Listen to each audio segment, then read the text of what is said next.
Selama sebulan ini kita terus membahas tentang kisah Nabi Nuh, saudara, dan relevansinya dalam kehidupan kita pada masa kini.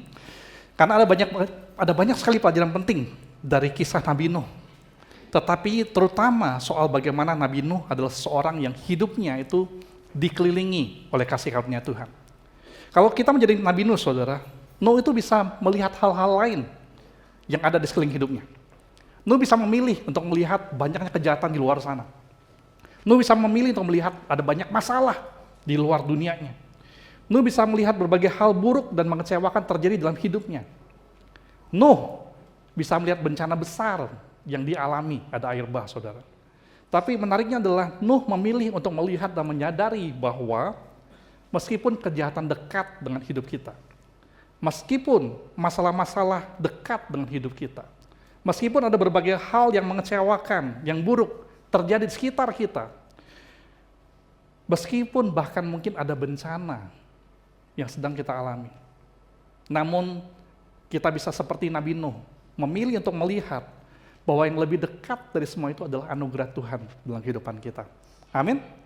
Saudara bayangkan saudara jadi Nabi Nuh, saudara ada di dalam bahtera, saudara bisa perhatikan mau milih yang di luar bahtera, ada bencana, ada air bah, atau saudara mau melihat, memperhatikan bahwa saudara sedang berdiri di dalam bahtera, bersyukur kepada Tuhan karena saudara di dalam bahtera, atau saudara bisa melihat air bah yang sekeliling saudara dan berpikir, aduh, aku dikelilingi oleh banyak hal buruk, atau aduh, aku ini dikelilingi oleh kasih karunia Tuhan. Mana yang kita mau pilih, saudara? Karena betul, Nuh itu lebih melihat bahwa lebih daripada banjir yang terjadi, Tuhan itu lebih dekat dalam kehidupan dia. Saya berdoa, saudara, sepanjang bulan ini, kita sebagai anak-anak Tuhan bakal melihat ini loh, bahwa hidup kita itu adalah hidup yang dikelilingi kasih karunia, bahkan kalau badai terjadi pun, kita itu dikuatkan di tengah badai. Hidup kita adalah hidup yang dikelilingi apa? Kasih karunia, dan dikuatkan di tengah badai. Itu yang dialami Nuh, itu yang dialami oleh orang-orang percaya, itu yang dialami oleh kita, kalau kita memilih untuk melihat bahwa hidup kita yang paling dekat, yang paling kuat, itu bukan hal buruk, tetapi adalah Tuhan. Nah hari ini, saya ajak kita melihat firman Tuhan dari Kejadian 7 ayat 1, saudara.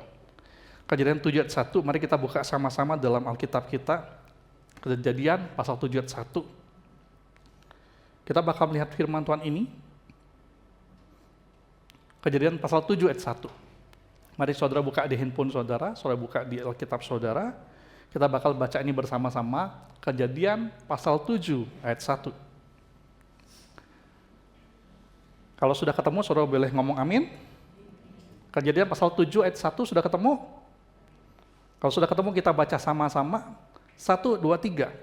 Lalu berfirmanlah Tuhan kepada Nuh, masuklah ke dalam bahtera itu, engkau dan seisi rumahmu, sebab engkaulah yang kulihat benar di hadapanku di antara orang-orang zaman ini.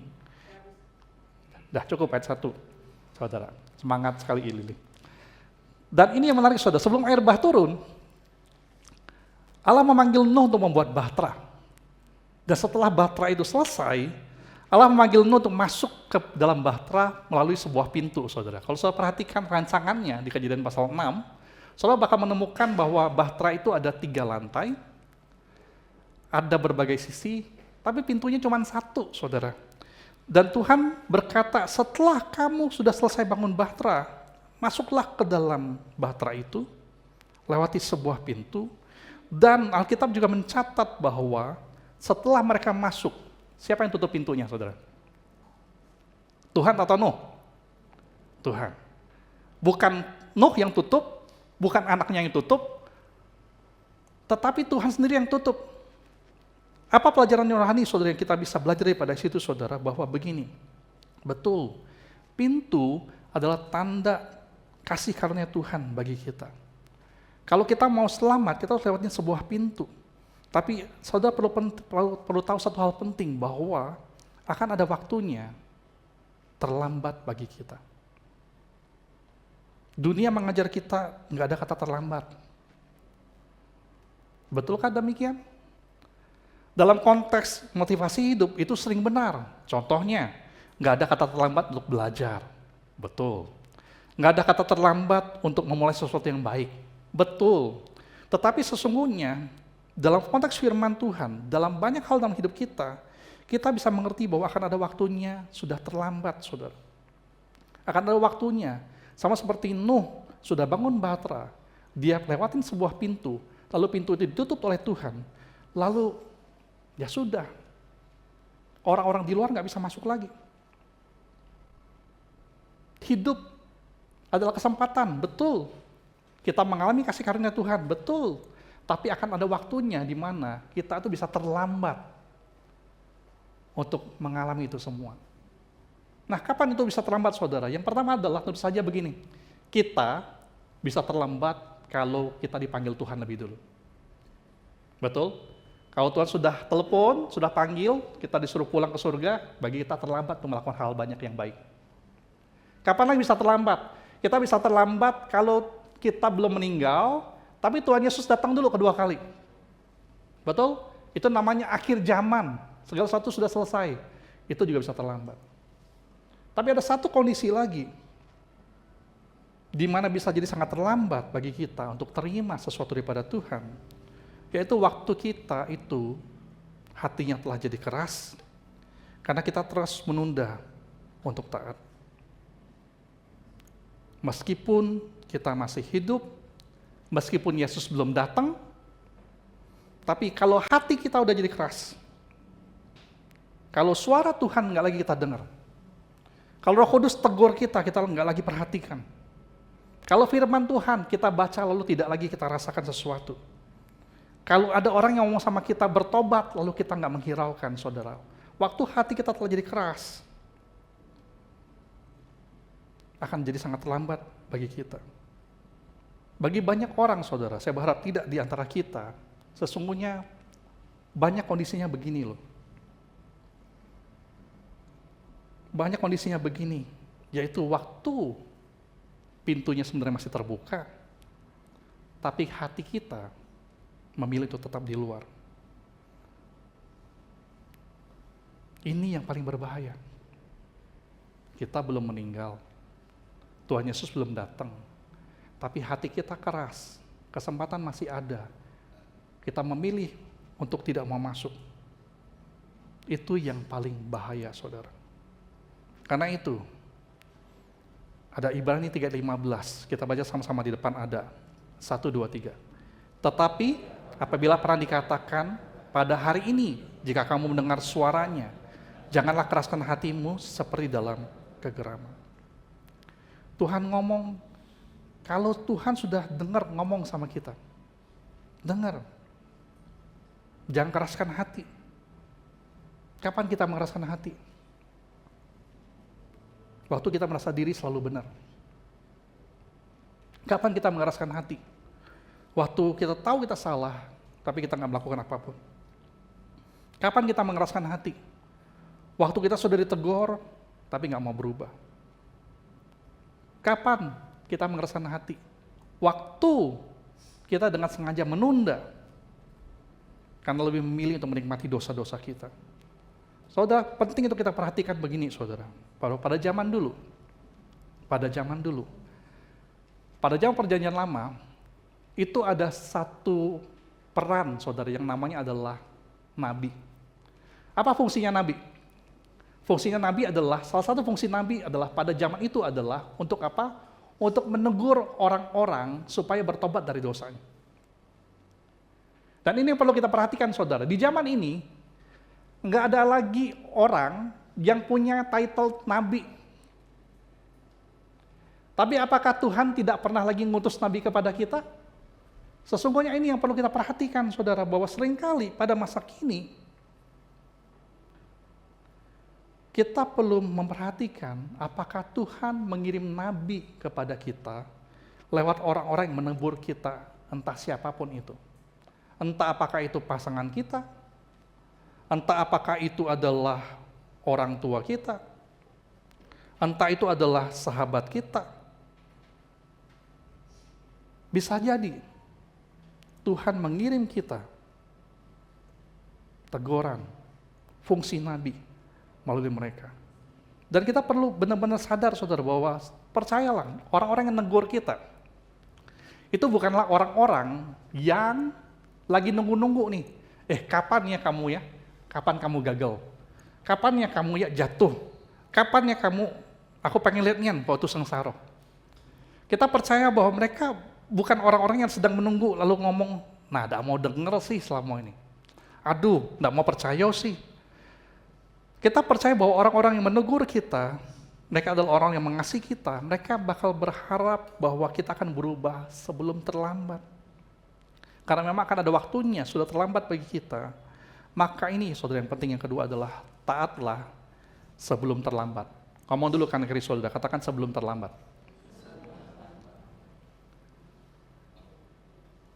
Ini yang penting. Kita perlu taat sebelum terlambat. Perhatikan begini, Nuh dan keluarganya bukan selamat karena mereka menunggu hujan turun dulu. Nuh dan keluarganya, mereka taat membangun bahtera, bahkan sebelum mereka mengerti apa yang bakal terjadi. Saya ulangi saudara sedikit lagi minggu lalu bahwa bagi Nuh dan orang-orang pada zamannya, saudara perhatikan, bagi Nuh dan orang-orang pada zamannya di Kejadian 6, Kejadian 7, mereka tuh nggak pernah lihat apa namanya hujan, saudara. Hujan belum pernah terjadi. Jadi kalau Tuhan ngomong sama Nabi Nuh begini, kalau Tuhan ngomong sama Nabi Nuh, bentar lagi bakal ada hujan. Nuh bakal bingung, apa itu hujan? Lalu Tuhan berkata sampai Nabi Nuh, setelah itu bakal ada air bah. Nuh bakal tambah bingung, apa itu air bah? Dia dengar, dia nggak ngerti. Lalu dia disuruh bakal kamu harus bangun bahtera besar. Apalagi itu, dia bingung pasti apa itu bahtera besar. Saya ngajak saudara lakukan satu hal gini loh. Coba, Fufu ya, bantu Koko kesini, depan. Oke. Fufu, kamu hidup tahun berapa? Sekarang tahun berapa? 2025. Oke. Kamu lihat pesawat terbang setiap hari? Sering lihat pesawat terbang? Jarang, tapi pernah lihat kan? Oke, kita semua hidup di tahun 2025 kan? Anggap saja sekarang begini. Semua kita adalah orang-orang yang hidup pada tahun 1800. Oke, lalu Fufu, kamu dari masa depan pakai pintu Doraemon atau pakai mesin waktu Doraemon, terserah. Kamu pulang ke tahun 1800, lalu kamu berusaha jelasin sekarang apa itu pesawat terbang sama mereka. Gimana caranya? Ini kami semua tahun 1800 nih. Kau jelasin, gimana? Apa itu pesawat terbang? Coba jelasin. Kau boleh ngomong begini, aku bantu. Nanti akan ada pesawat terbang. Ngomong. Nanti akan ada pesawat terbang. Mereka nanya, apa itu pesawat terbang? Jelasin. Pesawat terbang itu adalah kendaraan yang berjalan di udara. Berjalan di udara, gimana caranya? Ya, terbang di udara. Oh ya, terbang di udara. Gimana caranya? Kami taunya itu cuman burung yang terbang di udara. Gimana caranya? Pesawat itu terbuat dari apa? Terbuat dari besi dan juga mesin, dan mesinnya. Besi bisa terbang. Gimana caranya? Sihir kayaknya, sihir. Gimana caranya? Ada teknologi. Ada teknologi. Coba, kira-kira kalau saudara nggak pernah lihat pesawat terbang, dia jelasin, saudara ngerti nggak? Kamu tadi susah nggak jelasinnya? Susah. Oke, silakan duduk. Saudara bayangkan ya, tepuk tangan buat dulu dia. Saudara bayangkan begini, saudara jadi Nabi Nuh. Nabi Nuh dengar dari Tuhan, bentar lagi bakal ada hujan. Dia sendiri nggak ngerti apa itu hujan. Kalau saudara baca Kejadian 2, dikatakan bahwa hujan belum pernah turun di bumi. Bumi itu dibasahi oleh embun. Belum pernah terjadi hujan sampai ada air bah. Lalu Nuh dengar dari Tuhan bakal ada hujan, bakal ada air bah, kamu harus bangun bahtera. Saudara bayangkan jadi Nabi Nuh. Dia harus jelaskan itu kepada keluarganya. Dia harus jelaskan itu kepada orang sekitarnya. Kira-kira bisa nggak dia lakukan, saudara? Sangat susah, betul? Tapi apa yang Nuh lakukan? Nuh itu, dia taat bahkan sebelum dia ngerti. Dan meskipun dia belum mengerti, Nuh itu bangun bahtera, saudara, selama sekitar kurang lebih 100 tahun sampai 120 tahun, tergantung hitungannya gimana. Setiap hari, dia bangun sesuatu yang dia nggak ngerti. Sehari-hari cuman bikin satu hal kecil, lalu bikin sesuatu yang lebih besar. Susah untuk dia jelaskan apa yang dia kerjakan, karena dia sendiri nggak ngerti. Dan Nuh itu melakukan itu selama 100 tahun bangun bahtera, bahkan sebelum hujan pertama turun. Saudara bisa bayangkan? Nuh memberikan kepada kita sebuah teladan untuk taat sebelum terlambat. Jangan tunggu ada hujan dulu atau ada bencana dulu baru kita taat. Kapan kita harus taat? Jawabannya adalah sekarang. Hari ini juga taatlah. Meskipun banyak firman Tuhan yang kita baca, kita nggak ngerti. Meskipun ada firman Tuhan yang suruh kita lakukan sesuatu, bagi kita berat. Jelasinnya berat, lakukannya berat. Tapi Nuh mengajar pada kita begini, taatlah bahkan sebelum hujan turun. Taatlah sebelum kita mengerti. Mengapa? Sekali lagi, kalau enggak sekarang kita bertobat, kalau enggak hari ini kita bertobat, kalau enggak kita tinggalkan dosa kita sekarang, tidak tunda, kita enggak tahu antara kita dipanggil Tuhan dulu, atau besok, atau habis ibadah ini Tuhan Yesus tiba-tiba datang kembali, atau hati kita udah jadi terlalu keras. Karena itu Tuhan berkata, taat sekarang. Kapan ibadah rutin? Sekarang, jangan tunda. Kapan persembahan? Tunggu kaki sudah kayu. Kita doakan, saudara. Betul? Tapi mulai dari sekarang. Kapan pelayanan? Jangan tunda, jangan bilang nanti. Karena penting, saudara, menunda sesungguhnya bukan cuma soal waktu, tapi soal hati. Menunda bukan cuma soal waktu, tapi soal hati yang perlahan-lahan kehilangan kepekaannya. Menunda itu saya gambarkan seperti alarm di handphone kita. Waktu kita bunyi handphone di alarm, kita punya dua pilihan, betul? Yang pertama adalah kita matikan alarm, yang kedua kita ngapain? Kita tunda, kita snooze namanya, tombol snooze. Betul, di handphone kita ada itu kan? Nah, saudara perhatikan begini, menunda itu bukan cuma soal waktu, tapi soal hati yang perlahan-lahan kehilangan kepekaannya. Persis seperti tombol snooze di handphone kita. Waktu pagi-pagi handphone kita bunyi, kita punya dua pilihan. Matikan handphonenya, matikan alarmnya, lalu kita bangun, atau kita tekan tombol snooze, lalu bilang apa? 5 menit lagi deh. Betul nggak? Saya juga kadang-kadang begitu, saudara. Oke. Kalau saya tidurnya kurang gitu, saya pikir, aduh 5 menit lagi deh, tekan tombol snooze. Lalu sudah snooze, 5 menit lagi bunyi harusnya kan? Bisa 5 menit atau 10 menit, tergantung handphone kita, settingannya seperti apa. Setelah kita snooze, 5 menit lagi dia bunyi. Lalu apa yang kita bisa lakukan lagi? Snooze lagi? Atau kita matikan alarmnya, atau kita bangun. Betul? Kalau kita snooze lagi, 5 menit lagi kita ngomong lagi, aduh 5 menit lagi deh Tuhan, baru bangun. 5 menit kemudian dia bunyi. Apa yang bakal terjadi? Kita bisa bangun, atau tekan tombol snooze lagi, bakal ulang-ulang terus. Sampai kapan? Kalau saudara snooze terus, apa yang bakal terjadi? Kesiangan. Betul? Mengapa kesiangan? Karena seringkali kalau kita udah snooze terus, bakal dua hal yang terjadi. Antara telinga kita mulai terbiasa dengar bunyi alarm tiap 5 menit lalu kita matiin. Mudah-mudahan kita sadar kita snooze. Atau paling parahnya adalah telinga kita mulai terbiasa dengar bunyi alarm tiap 5 menit, lalu kita capek sendiri, lalu tanpa sadar kita matiin alarmnya. Tek. Lalu kita harusnya bangun jam 7, jadinya bangun 8.30.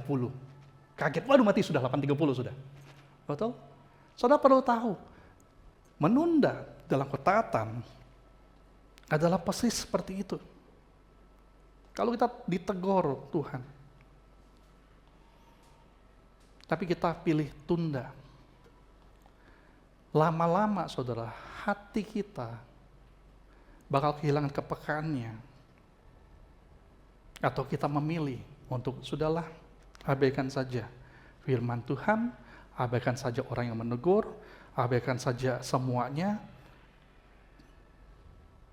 dan akibatnya kita terlambat untuk taat.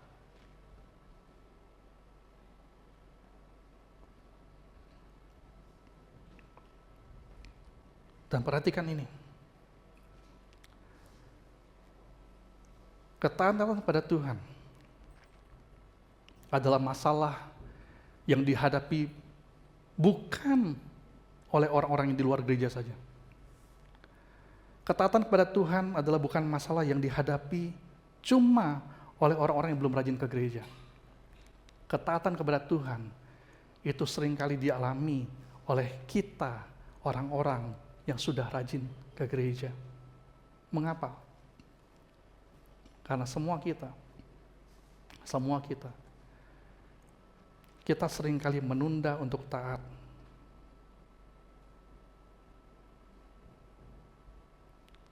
Meskipun saudara sering baca Alkitab, saudara sering dengar khotbah, saudara sering pelayanan, meskipun saudara perhatikan ini, meskipun saudara sering lihat mukjizat, setiap hari saudara melihat mukjizat, apakah itu menjamin saudara pasti taat sama Tuhan? Saudara bisa jamin nggak? Kalau tiap hari ini Tuhan, aku bangun lihat mukjizat, pasti aku taat. Saudara bisa jamin? Oh Tuhan, kalau besok pagi aku doa ya Tuhannya minta makanan, besok pagi datang, tek, gratis nyampak dari langit, aku pasti percaya Tuhan, pasti aku taat. Saudara bisa jamin? Saudara bisa jamin? Sejarahnya membuktikan adalah, lanjutannya tadi, Ibrani 3, ayat 16 sampai 18. Di depan ada, kita baca sama-sama, ayat 16 sampai 18. 1, 2, 3. Siapakah mereka yang membangkitkan amarah Allah? Sekalipun mendengar suaranya, bukankah mereka yang semua yang keluar dari Mesir di bawah pimpinan Musa? Dan siapakah yang ia murkai 40 tahun lamanya? Bukankah mereka yang berbuat dosa dan yang mayatnya berlimpang di padang gurun? Dan siapakah yang telah ia sumpahi bahwa mereka tak akan masuk ke tempat perhentiannya? Bukankah mereka yang tidak taat? Ayat ini lagi ngomongin siapa nih? Ayat ini lagi ngomongin orang Israel yang dipimpin Musa, yang melihat mukjizat setiap hari. Ada tiang awan, ada tiang api, mereka dapat roti dari surga setiap hari, makan gratis dari Tuhan. Mereka bosan makan roti, ngeluh sama Tuhan, Tuhan kirim daging. Mereka lihat mukjizat setiap hari. Lalu apakah mereka jadi taat? Enggak. Mengapa? Karena sekali lagi, kecenderungan kita adalah kalau kita suka memilih untuk menunda, hati kita bakal kehilangan kepekaannya. Karena itu Tuhan berkata, taatlah mulai sekarang sebelum terlambat bagi kita untuk taat. Sebelum hati kita jadi keras. Sebelum Tuhan datang kedua kali. Atau sebelum kita dipanggil Tuhan, mari. Apapun pergumulan saudara dengan ketaatan saudara. Siapapun yang saudara harus ampuni, harusnya dari kemarin sudah. Siapapun orang yang saudara kasihi, Tuhan berkata, lakukan sekarang, jangan tunda nanti. Karena saudara, ini juga yang paling penting, ini panggilan hidup kita. Kita cuma bisa ajak yang lain untuk taat kalau kita sudah taat. Kalau kita sudah taat, kita punya komitmen untuk taat. Jangan berhenti pada ketaatan pribadi kita. Karena sekali lagi, keselamatan, kasih karunia yang kita terima untuk kita nikmati betul, tapi sesudah itu adalah untuk kita bagikan. Karena itu firman Tuhan tadi berkata, jadi 7:1, kembali lagi ke ayat yang pertama. Firman Tuhan ngomong begini, masuklah ke dalam bahtera itu, engkau dan seisi rumahmu, sebab engkaulah yang kulihat benar di hadapanku di antara orang zaman ini. Saudara perhatikan ayat ini. Yang benar di hadapan Tuhan adalah hanya Nuh seorang diri. Nuh tidak pernah bilang bahwa anaknya, istrinya, keluarganya itu berkenan di hadapan Tuhan. Tuhan bilang cuma begini, Engkaulah yang kulihat benar di hadapanku di antara orang zaman ini. Cuma Nuh loh. Cuma Nuh yang Tuhan bilang adalah benar di hadapannya. Tetapi kemudian Tuhan tidak hanya menyelamatkan Nuh seorang diri, Tuhan menyuruh Nuh untuk mengajak sisi rumahnya masuk ke dalam bahtera. Dan itu bisa terjadi. Nuh bisa ajak mereka untuk masuk. Karena apa? Karena Nuh punya iman yang aktif, yang bisa kelihatan oleh orang-orang, bukan cuma iman yang pasif. Mengapa keluarganya mau ikut Nuh masuk? Mengapa keluarganya mau ikut Nuh masuk ke dalam pintu itu, masuk ke dalam bahtera? Karena selama 100 tahun, mereka melihat Nuh bangun bahtera sedikit demi sedikit setia pada itu. Mulai dari hal yang kecil sampai jadi hal yang besar. Nuh setia mulai dari yang kecil dan keluarganya melihat itu. Kenapa keluarganya mau masuk? Karena mereka melihat bagaimana Nuh taat. Meskipun mungkin pada masa itu semua orang ngomong Nuh itu gila atau nggak masuk akal. Mengapa keluarganya mau taat untuk masuk, diajak ikut masuk? Karena mereka melihat ayah, suami mereka, kepala keluarga mereka nggak pernah main-main dengan imannya. Lewat teladan itu, akhirnya Nuh yang sudah taat bisa mengajak orang lain untuk taat juga. Saudara, perhatikan ini sungguh-sungguh. Kadang orang lain nggak langsung percaya lewat kata-kata kita. Tapi mereka bisa mulai percaya ketika melihat hidup kita. Kalau mereka melihat hidup kita beribadah dengan baik, mereka juga bakal mau diajak ikut. Kalau mereka melihat hidup kita suka memberi dengan baik, sabar, jujur, setia, mengampuni, maka keluarga kita, orang-orang terdekat kita juga bisa mau diajak kalau kita ajak. Kalau kita konsisten dengan iman kita, maka sekali lagi, dibutuhkan satu pintu untuk mereka bisa masuk ke dalam karunia Tuhan. Dan kita perlu sadar bahwa pintu itu bisa jadi adalah kita. Orang bakal melihat, orang nggak bisa lihat Tuhan Yesus. Orang nggak bisa lihat Tuhan Yesus, saudara. Tapi orang lain bisa lihat Yesus ada dalam kita. Kita yang jadi pintu itu, supaya apa? Supaya mereka mau kita ajak untuk masuk lewat melihat kita. Perhatikan ini baik-baik, bisa jadi keselamatan orang-orang itu dimulai dari ketaatan kita pada hari ini. Saya bakal tutup khotbah ini, saudara, dengan sekali lagi berkata kepada kita,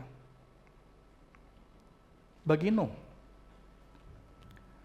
dan keluarganya, ada satu pintu yang harus dilewatin untuk dia meninggalkan dunia yang jahat, masuk ke dalam keselamatan. Ada satu pintu yang selama pintu itu terbuka,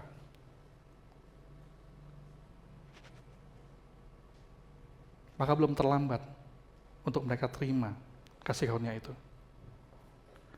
Bagi kita di masa ini, sekali lagi, pintu itu bisa jadi adalah kita. Jangan tunda untuk taat, jangan tunggu sampai terlambat. Ketaatan tidak pernah mudah. Silakan maju. Ketaatan tidak pernah mudah, saudara. Saya jujur sama saudara.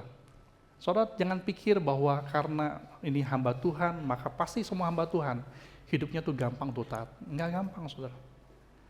Semua kita, saya yakin mengakui, apapun yang Tuhan suruh kita lakukan, itu enggak gampang. Betul? Betul? Mengampuni orang gampang? Enggak sama sekali. Menerima orang kembali gampang? Enggak. Memberi orang kesempatan lagi gampang? Tidak.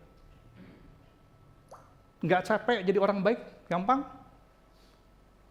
Enggak gampang. Setelah ditipu berkali-kali, disakiti berkali-kali, kita mulai berpikir, aduh capek dia jadi orang baik. Capek dia jadi anak Tuhan. Ngapain lagi harus begitu? Tapi ini, saudara, kita bersyukur meskipun ketaatan itu enggak gampang untuk kita jalani. Kita bersyukur bahwa Tuhan kita adalah Tuhan yang tidak pernah nuntut kesempurnaan daripada kita. Kita bersyukur kasih Tuhan kepada kita bukanlah kasih yang dingin, jauh atau kejam, Kasih Tuhan pada kita adalah kasih yang penuh kelembutan, seperti seorang bapa sayang kepada anaknya. Saudara tahu kalimat ini? Seperti bapa sayang anaknya, demikianlah Tuhan sayang kepada kita. Itu bukan cuma lirik ragu. Itu bukan cuma lirik ragu. Itu ada dalam firman Tuhan dalam Mazmur 103 ayat 13 dan 14. Tuhan bilang begini, seperti bapa sayang kepada anak-anaknya. Bapa kita tidak menunggu kita jadi sempurna dulu. Bapa kita menunggu kita setiap hari untuk taat. Dan mari kita nggak menyerah. Belajar untuk taat sama Tuhan. Karena apa? Kalaupun kita gagal, Tuhan bakal menguatkan kita. Bakal menolong kita untuk setiap hari, tambah taat kepadanya. Saya ajak saudara, kita menyanyikan pujian ini sama-sama. Seperti bapa sayang kepada anaknya. Mari sama-sama saudara, kita naikkan pujian ini sama-sama, berpikir tentang ketaatan kita kepada Tuhan.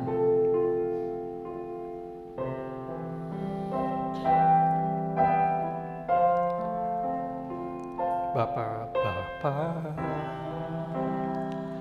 besar sungguh kasih setiamu, nyata sungguh perlindunganmu, tak satu kuasa mampu pisahkan aku dari kasih-Mu. Bapa, ajarku selalu hormati-Mu, ajarku turut perintah, ajarku turut perintah. Beri kami hati Tuhan, beri kami hati untuk menyembah-Mu dan bersyukur siapa. Mari kita berdiri, kita naikkan pujian ini. Seperti bapa sayang anaknya, demikianlah Engkau mengasihiku. Kau jadikan biji mata-Mu, Kau berikan semua yang ada padamu. Seperti bapa sayang anaknya, demikianlah Engkau nuntun langkahku. Hari depan indah Kau beri, rencana-Mu yang terbaik bagiku. Mari kita berdoa terlebih dahulu saudara. Tuhan, biarlah kami belajar untuk taat kepada Tuhan sebelum terlambat. Biarlah kami taat kepada Tuhan, supaya kami bisa juga mengajak orang lain untuk taat, supaya hidup kami bisa berdampak bagi orang-orang sekitar kami. Tuhan, tolong kami. Ketaatan tidak pernah mudah, tapi kami bersyukur kami punya Tuhan yang mengasihi kami seperti bapa kepada anaknya, yang tidak menunggu kami anak-anaknya jadi sempurna dulu, tapi Engkau menunggu kami bakal menyatakan kasih kami kepada Tuhan dengan cara yang sangat nyata, melalui pertobatan kami, ketaatan kami kepada Tuhan, sebelum bahkan kami harus ngerti lebih dulu, sebelum kami mendapatkan hasilnya lebih dulu. Biarlah kami sungguh-sungguh mau belajar taat sama Tuhan kami. Ini kami Tuhan Yesus, Tuhan tolong kami untuk berubah, untuk taat, mulai sekarang, mulai hari ini. Ini kami Tuhan Yesus, dan Tuhan Yesus kami berdoa sama-sama, kita katakan amin.